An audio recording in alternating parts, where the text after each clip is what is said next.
ನಮಸ್ತೆ ಮಿತ್ರರೇ, ನೀವು ಹಲವಾರು ಬಗೆಯ ಪಡ್ಡುಗಳನ್ನು ಅಂದರೆ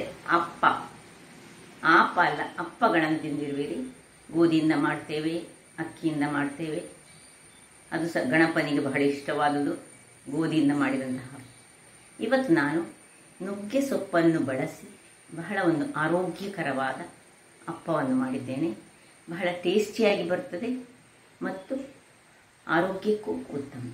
ಹಾಗಿರುವಾಗ ಯಾರೆಲ್ಲ ನನ್ನ ಚಾನಲನ್ನು ನೋಡ್ತಿದ್ದೀರಿ, ಯಾರೆಲ್ಲ ಇನ್ನೂ ಸಬ್ಸ್ಕ್ರೈಬ್ ಮಾಡಿಲ್ಲ, ದಯವಿಟ್ಟು ಸಬ್ಸ್ಕ್ರೈಬ್ ಮಾಡಿ ಸಪೋರ್ಟ್ ಮಾಡಿ ಅಂತ ಹೇಳುತ್ತಾ ಬನ್ನಿ ಈ ರುಚಿಕರವಾದ ಅಪ್ಪವನ್ನು ಹೇಗೆ ಮಾಡುವುದು ಎಂದು ನೋಡೋಣ.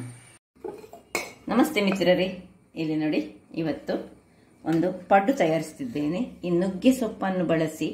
ಈಗ ಹೇಗೂ ಆಷಾಢ ಮಾಸ, ನುಗ್ಗೆ ಸೊಪ್ಪು ಮತ್ತು ಈ ಕೆಸುವಿನ ಸೊಪ್ಪು ಇದನ್ನೆಲ್ಲ ತುಂಬ ತಿನ್ನಬೇಕಂತೆ, ದೇಹಕ್ಕೆ ಬಹಳ ಉತ್ತಮ. ಸೊ ಇವತ್ತು ಪಡ್ಡು ಮಾಡ್ತಿದ್ದೇನೆ. ಇಲ್ಲಿ ಸ್ವಲ್ಪ ತೆಂಗಿನ ತುರಿ ತೆಗೆದುಕೊಂಡಿದ್ದೇನೆ. ಇದು ನುಗ್ಗೆ ಸೊಪ್ಪು, ಇದನ್ನು ಚೆನ್ನಾಗಿ ತೊಳೆದುಕೊಂಡು ಕಟ್ ಮಾಡಿಟ್ಕೊಂಡದ್ದು.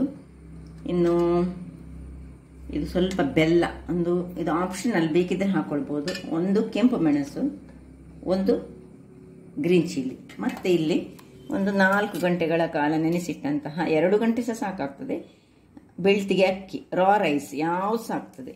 ಮತ್ತೆ ಸ್ವಲ್ಪ ತುಪ್ಪ ಬೇಕು ನಮಗೆ, ಸ್ವಲ್ಪ ಹಳದಿ ಮತ್ತು ಉಪ್ಪು, ಇಷ್ಟಿದ್ರೆ ನಮಗೆ ಸಾಕಾಗ್ತದೆ. ಇಲ್ಲೀಗ ಮೊದಲಿಗೆ ನಾವು ಒಂದು ಬಾಣಲೆಯನ್ನು ಇಟ್ಕೊಳ್ಳೋಣ. ಅದಕ್ಕೆ ಸ್ವಲ್ಪ ಒಂದು ಚಮಚದಷ್ಟು, ಸಣ್ಣ ಚಮಚದಷ್ಟು ಒಂಚೂರು ತುಪ್ಪ ಹಾಕೊಳ್ಳೋಣ. ಅದರಲ್ಲಿ ನಾವೇನು ಇಲ್ಲಿ ಎಲ್ಲ ಬಿಡಿಸಿಟ್ಟುಕೊಂಡಿದ್ದೇವೆ ನೋಡಿ, ಚೆನ್ನಾಗಿ ತೊಳೆದು ಬಿಡಿಸಿಟ್ಕೊಂಡಂತಹ ಈ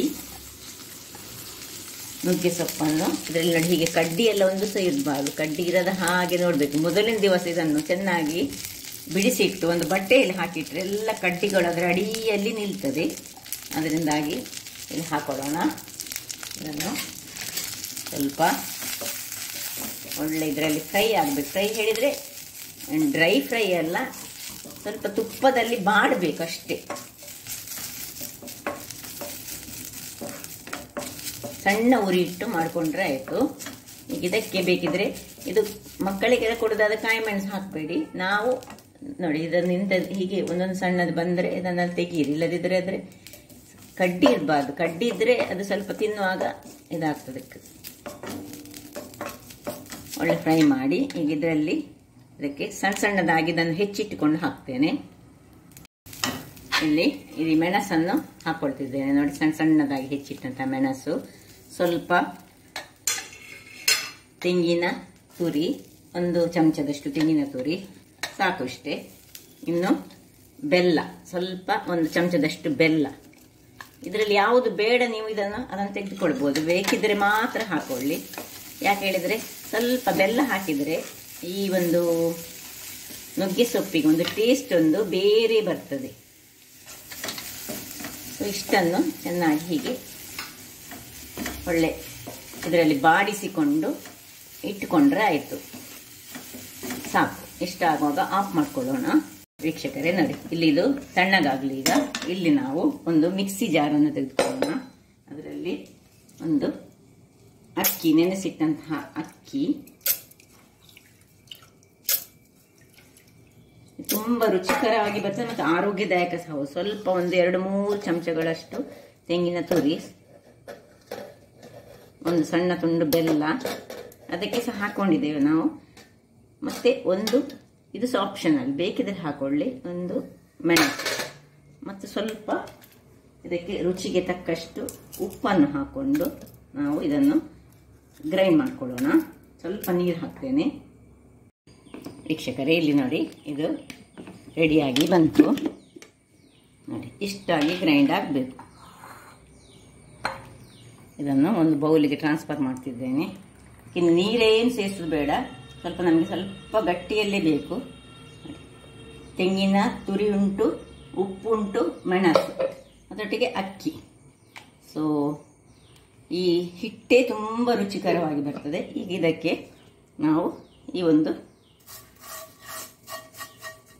ಏನು ತಣ್ಣಗಾಗಿದೆ ನೋಡಿ, ಇದನ್ನು ಸೇರಿಸ್ಕೊಳ್ಳೋದು, ನುಗ್ಗೆ ಸೊಪ್ಪು ಮತ್ತು ಇದನ್ನು ಬಾಡಿಸಿದಂಥದ್ದನ್ನು.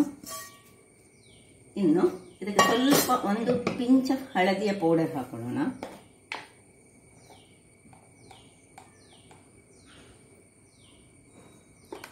ಇಷ್ಟನ್ನು ಚೆನ್ನಾಗಿ ಈಗ ಮಿಕ್ಸ್ ಮಾಡ್ಕೊಳ್ಳೋಣ.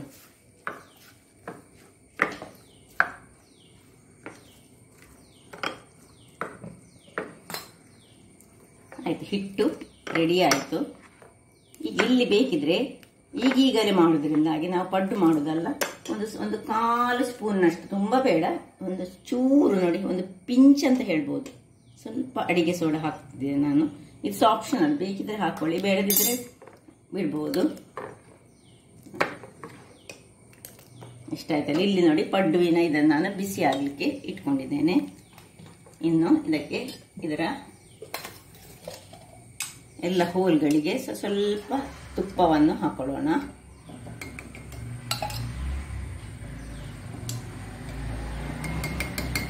ಒಳ್ಳೆ ಬಿಸಿ ಆಗಲಿ.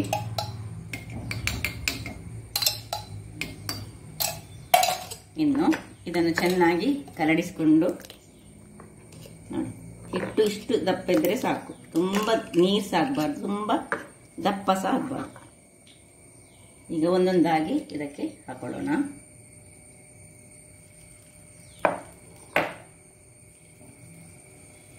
ಮುಕ್ಕಾಲು ಹಾಕಿದ್ರೆ ಸಾಕು.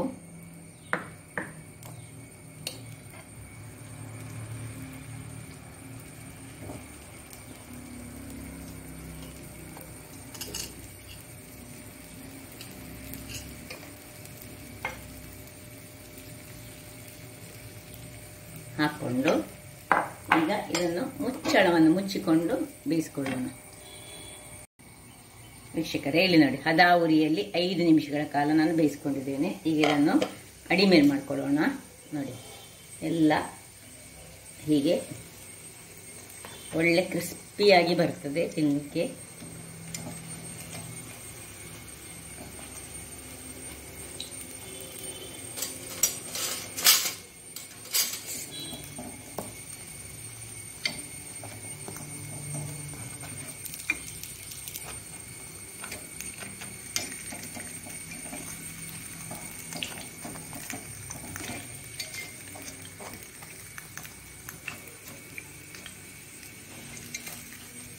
ಎಲ್ಲವನ್ನು ಹೀಗೆ ಅಡಿಮೇಲ್ ಮಾಡ್ಕೊಳ್ಳೋಣ. ಅಡಿಮೇಲ್ ಮಾಡಿಕೊಂಡು ಪುನಃ ಮುಚ್ಚಳವನ್ನು ಮುಚ್ಚಿಕೊಂಡು ಹದ ಉರಿಯಲ್ಲಿ ಸ್ವಲ್ಪ ಹೊತ್ತು ಬೇಯಿಸ್ಕೊಳ್ಬೇಕು. ವೀಕ್ಷಕರೇ, ಇಲ್ಲಿ ನೋಡಿ, ಪರಿಮಳ ಒಂದು ಈ ನುಗ್ಗೆ ಸೊಪ್ಪಿದ್ದು ಸೂಪರ್ಬಾಗಿ ಬರ್ತಾ ಉಂಟು.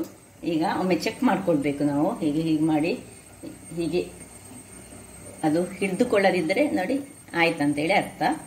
ಸೊ ಇದಕ್ಕೆ ಸ್ವಲ್ಪ ಟೈಮ್ ತೆಗೀತದೆ. ಸೊ ನೋಡಿ, ಎಲ್ಲ ಆಯಿತು. ತುಂಬ ಎಣ್ಣೆ ಸಹ ತುಪ್ಪ ಸಹ ನೋಡಿ ಇಳಿದುಕೊಳ್ಳೋದಿಲ್ಲ, ಅಲ್ಲೇ ಉಂಟು ತುಪ್ಪಗಳು ನೋಡಿ. ಇಲ್ಲಿ ನೋಡ್ಬೋದು ನೀವು, ಇದರ ಅಡಿಯಲ್ಲಿ ನೋಡಿ ತುಪ್ಪ, ಇಲ್ಲಿ ನೋಡಿ ತುಪ್ಪ ಹಾಗೆಯೇ ಹೆಚ್ಚು ಇಳಿದುಕೊಳ್ಳುವುದಿಲ್ಲ ನೋಡಿ. ಎಲ್ಲವನ್ನು ಹೀಗೆ ತೆಗೆದುಕೊಳ್ತಿದ್ದೇನೆ. ಇನ್ನು ಪುನಃ ಹಾಗೆ ಸ್ವಲ್ಪ ಉರಿ ದೊಡ್ಡದು ಮಾಡಿಕೊಂಡು ನಡುವಲ್ಲಿ ನೋಡಿ ತುಪ್ಪವನ್ನು ನಿಮಗೆ ಕಾಣ್ಬೋದು, ಇಲ್ಲ ಅದರಲ್ಲೇ ಉಂಟು. ಸೊ ಬೇಕಿದ್ರೆ ಮಾತ್ರ ಸ್ವಲ್ಪ ತುಪ್ಪವನ್ನು ಹಾಕೊಂಡು, ಸ್ವಲ್ಪ ಅದರ ಎಲೆಗಳು ಎಲ್ಲ ಅದರದ್ದು ಇದ್ದರೆ ಅದನ್ನೆಲ್ಲ ತೆಗೆದುಕೊಳ್ಕೊಳ್ಳಿ ಹೊಸತು ಹಾಕುವಾಗ. ಈಗ ಪುನಃ ಎಲ್ಲಿ ತುಪ್ಪ ಇಲ್ಲ ನೋಡಿ ಅಲ್ಲಿ ಸ್ವಲ್ಪ ಹಾಕೊಂಡು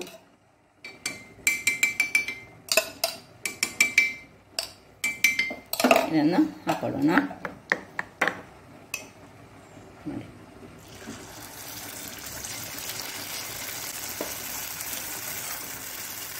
ಇದೇ ರೀತಿ ಎಲ್ಲವನ್ನು ಮಾಡಿಕೊಳ್ಳೋದು. ಫುಲ್ ಹಾಕೊಳ್ಳೋದು ಬೇಡ, ಸ್ವಲ್ಪ ಕಡಿಮೆ ಹಾಕೊಂಡ್ರೆ ಉತ್ತಮ ಅಂತ ನನ್ನ ಭಾವನೆ. ಮಾತ್ರ ಬೇಯಲಿಕ್ಕೆ ಸ್ವಲ್ಪ ಹೊತ್ತು ತಾಗ್ತದೆ, ಯಾವಾಗಲೂ ಮಾಡುವ ಪಡ್ಡಿನಾಗೆ ಬೇಗ ಆಗೋದಿಲ್ಲ. ಆಯಿತು, ಈಗ ಮುಚ್ಚಳವನ್ನು ಮುಚ್ಚಿಕೊಳ್ಳೋಣ. ವೀಕ್ಷಕರೇ, ಇಲ್ಲಿ ನೋಡಿ, 2ನೇ ಸೆಟ್ ಸಹ ಹೇಗೆ ರೆಡಿಯಾಗಿ ನೋಡಿ. ಇದ್ರ ಈ ಸೈಡ್ ನೋಡಿ ಹೀಗೆ ಬರ್ತದೆ ರವ್ ನೋಡಿ, ಹೀಗೆ ಚೆನ್ನಾಗಿ ಬರ್ತದೆ. ಸೊ ಎಲ್ಲವನ್ನು ಸಹ ನಾವು ಹೀಗೆ ತೆಗೆದುಕೊಳ್ಳೋಣ. ತುಂಬ ಟೇಸ್ಟಿಯಾಗಿ ಬರ್ತದೆ, ಅದರಿಂದಾಗಿ ಆರೋಗ್ಯಕ್ಕೆ ಸಹ ಬಹಳ ಉತ್ತಮ.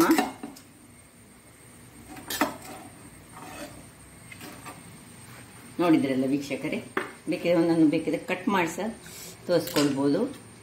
ತುಂಬ ಸ್ಮೂತಾಗಿ ಸಹ ಉಂಟು ನೋಡಿ, ಬಿಸಿ ಉಂಟು.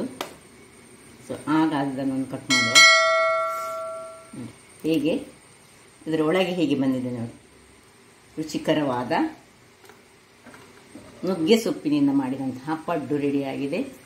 ಹಾಗಾದರೆ ನೋಡಿದ್ರಲ್ಲಿ ವೀಕ್ಷಕರೇ, ನನ್ನ ಈ ಕುಕಿಂಗ್ ಚಾನಲ್ ನಿಮಗೆ ಇಷ್ಟ ಆದರೆ ಬೋಳೂರು ಸುವರ್ಣ ಚಾನಲನ್ನು ಲೈಕ್ ಮಾಡಿ, ಶೇರ್ ಮಾಡಿ, ಹಾಗೂ ಸಬ್ಸ್ಕ್ರೈಬ್ ಮಾಡಿ, ಹಾಗೂ ನನ್ನ ಇನ್ಸ್ಟಾಗ್ರಾಮ್ ಪೇಜನ್ನು ಫಾಲೋ ಮಾಡಿ. ಧನ್ಯವಾದಗಳು.